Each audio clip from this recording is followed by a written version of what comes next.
Une pâte à tartiner express faite à la maison avec seulement 2 ingrédients.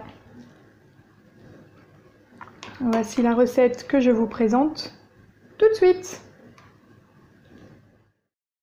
Alors, dans un contenant en verre d'environ 300 ml, vous pourrez adapter les proportions en conséquence. Il faut simplement mettre de la purée d'amande. Alors c'est une purée d'amande que j'ai trouvée en magasin bio, c'est de la purée d'amande complète. Il existe aussi la purée d'amande blanche, qui simplement la peau a été enlevée. Donc moi j'aime bien avoir les fibres complètes de l'amande. Alors selon les marques, la qualité, l'épaisseur, on va dire la fluidité de la purée d'amande peut différer. Il faut aussi bien penser à remuer la purée d'amande avant de la verser pour bien mélanger l'huile qui aurait pu se déphaser des amandes. Voilà, donc maintenant vous ajoutez simplement le sirop d'agave ou bien le sirop d'érable ou même du sirop de date, ça fonctionne très bien. Alors il faut simplement 2 cuillères à soupe pour les 300 ml. Voilà, à savoir que ce sera assez sucré, donc n'hésitez pas à en mettre un peu moins et goûter au fur et à mesure. Vous mélangez bien pour bien incorporer le sirop dans la purée d'amande.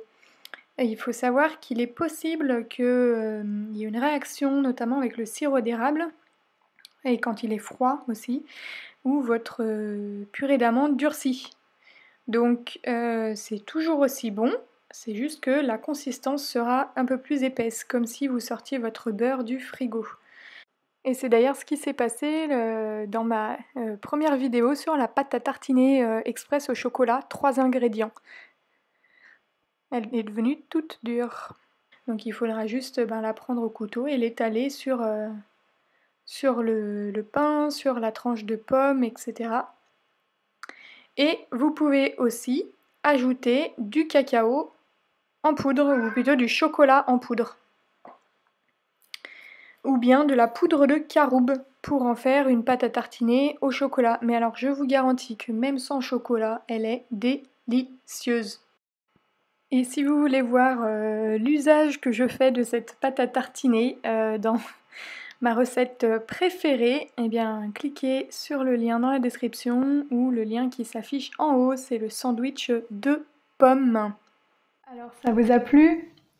Voilà, vous voyez, c'est vraiment très très simple de faire ses propres produits. On est sûr de ce qu'il y a dans nos aliments. On n'a pas de conservateurs, on n'a pas de produits qui ne sont pas nécessaires. Et en plus de ça, c'est une version qui n'inclut pas la cruauté animale. Il n'y a pas de lait. Et vous pouvez donc choisir la provenance de votre chocolat, si les chocolats sont éthiques, etc. Pareil pour les amandes, vous pouvez choisir et vous pouvez bien sûr remplacer du coup votre beurre d'amande par du beurre de cacahuète, par exemple. Vous pouvez donc bien sûr l'utiliser sur du pain traditionnellement, mais voilà, c'est quand même bien plus nutritif et sain de pouvoir l'utiliser avec des fruits par exemple, ou des petits crackers que vous pouvez faire.